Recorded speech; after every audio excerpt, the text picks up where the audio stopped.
आइए दोस्तों, अब बात करते हैं अंता विधानसभा के उपचुनाव की, जहां एक ग्रामीण के सवाल पर निर्दलीय प्रत्याशी नरेश मीणा ने अपना आपा खो दिया। जैसे ही ग्रामीण ने नरेश मीणा से सवाल किया तो वो लोगों के बीच गाली गलौज करने लगे। हालांकि एनडीटीवी वायरल वीडियो की पुष्टि नहीं करता है, लेकिन नरेश मीणा की गाली गलौज का वीडियो सोशल मीडिया पर जमकर वायरल हो रहा है। वीडियो अंता विधानसभा के खोपड़ी गांव का बताया जा रहा है और जानकारी के मुताबिक नरेश मीणा मंदिर की चौखट पर खड़े होकर भाषण दे रहे थे। तब एक ग्रामीण ने उनसे सवाल कर लिया। इस पर अपना आपा खोते हुए वो भड़क गए और गाली गलौज करने लगे। नरेश मीणा ने कांग्रेस प्रत्याशी प्रमोद जैन भाया पर गंभीर आरोप लगाए हैं, लेकिन सवाल ये खड़ा होता है कि खुद गाली गलौज करने वाले नरेश मीणा, खुद अपने कार्यकर्ताओं को जूता चप्पल मारने वाले नरेश मीणा पर कब सवाल और कब वो उत्तर देंगे उन सवालों का। तो ग्रामीणों के बीच नरेश मीणा ने गाली दे दी, अपना आपा खो दिया और हमेशा खोते भी रहते हैं, इसमें कोई नई बात नहीं है।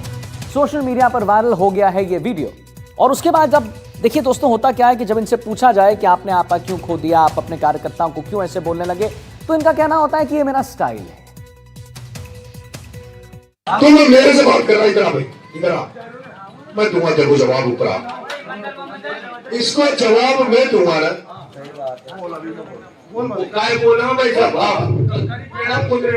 करी गेड़ा पुजरेगा, करी गेड़ा पुजरेगा। ये चोर दारू पी रखी चोरने ने, चोर तेरे को मैं कह रहा हूँ, तेरा बाप है प्रमोद जैन भाया, उससे साल से तुम उसको वोट दे रहे हो, उसको तुम अंतर विधायक बना रहे हो, उसके पास से पूछ, उसके पास से पूछ। तो यह है नरेश मीणा का स्टाइल और उनकी उपलब्धि। खैर, अब हम आगे बढ़ेंगे। अंता उपचुनाव से जुड़ी एक बड़ी खबर है। उपचुनाव को लेकर पुलिस की ताबड़तोड़ चेकिंग यहां पर चल रही है। उपचुनाव में अब तक 19 करोड़ 61 लाख की जब्ती हो चुकी है। पुलिस ने अब तक 9 करोड़ रुपए जब्त कर लिए हैं। 10 करोड़ से ज्यादा की शराब की जब्ती हो चुकी है। चेकिंग के लिए 9 एसएसटी 9 एफएसटी की टीम गठन कर दी गई है।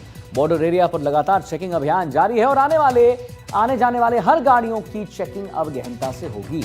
वाहनों और संदिग्ध लोगों की चेकिंग भी अब जारी है।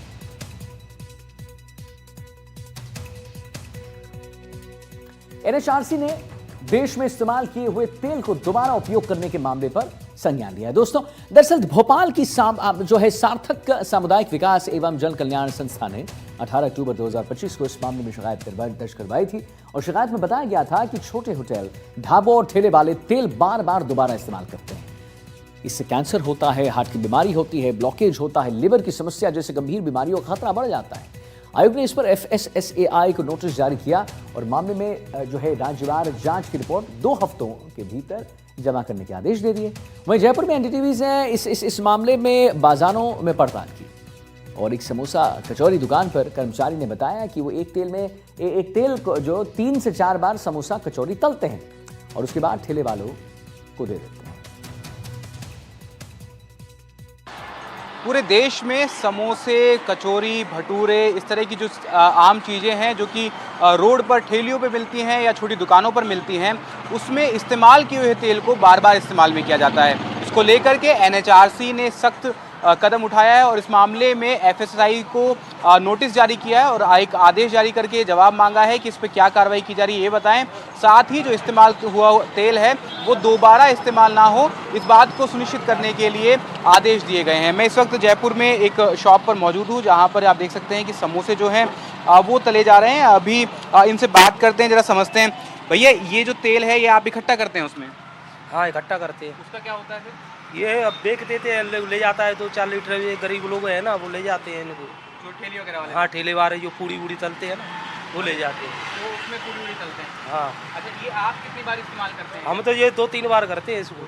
हाँ। तो उसके बाद में आपको उसको हाँ, फिर वो काला पड़ जाता है ना, तो इस वजह से हटा देते हैं, इसमें मारने लग जाता है।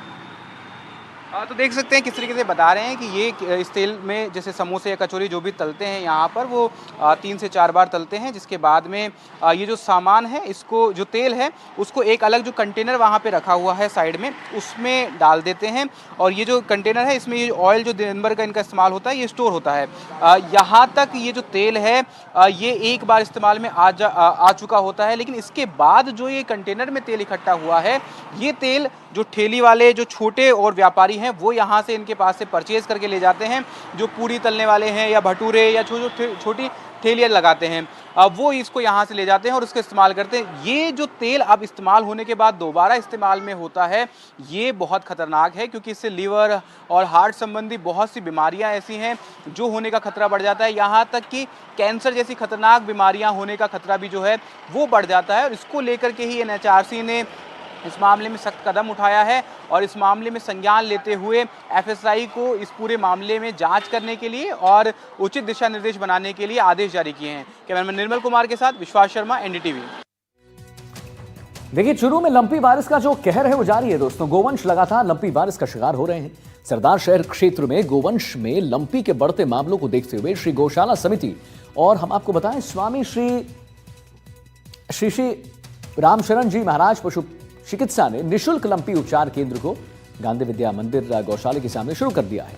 लंपी उपचार केंद्र के प्रबंधक कपिल सैरी ने बताया कि केंद्र में लंपी बीमारी से पीड़ित गोवंश को आइसोलेट कर उपचार किया जाएगा और बेसहारा गोवंश का उपचार पूरी तरीके से निःशुल्क रहेगा। साथ ही यह भी बता दें आपको कि लंपी उपचार केंद्र में गोवंश को लाने के लिए एम्बुलेंस की व्यवस्था भी की गई है। अब तक लंपी बीमारी से पीड़ित 17 गोवंश को यहां पर लाया जा चुका है। जो गाय हमें हमारे दरवाजे पे खड़ी होकर सुकून देती है, जिसकी आंखें ममतामयी रूप से हमें देखती है, जिसके दूध से हमारे बच्चों की सेहत बनती है, उन गायों को हमने 2022 में लंपी वायरस के चलते तड़प कर मरते हुए देखा, उनकी बेबसी को देखा, उनके दर्द को देखा।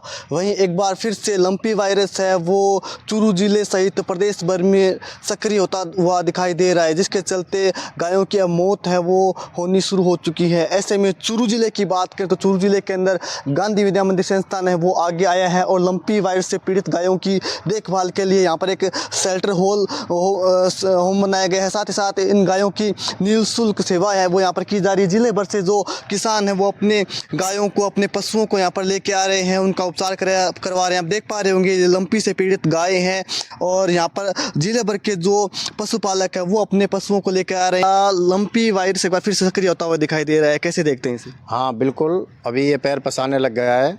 हमारा जो सरदार शहर क्षेत्र है उसमें शहर के अंदर ही हमें 17 गोवंश हमारे पास आ चुके हैं शहर से ही और एक हमारे सुजानगढ़ तहसील से आया हुआ है। जिले भर का ये? हाँ बिल्कुल, ये हमारा जो quarantine centre lumpy quarantine centre है ये हमारा जिला स्तरीय रहेगा।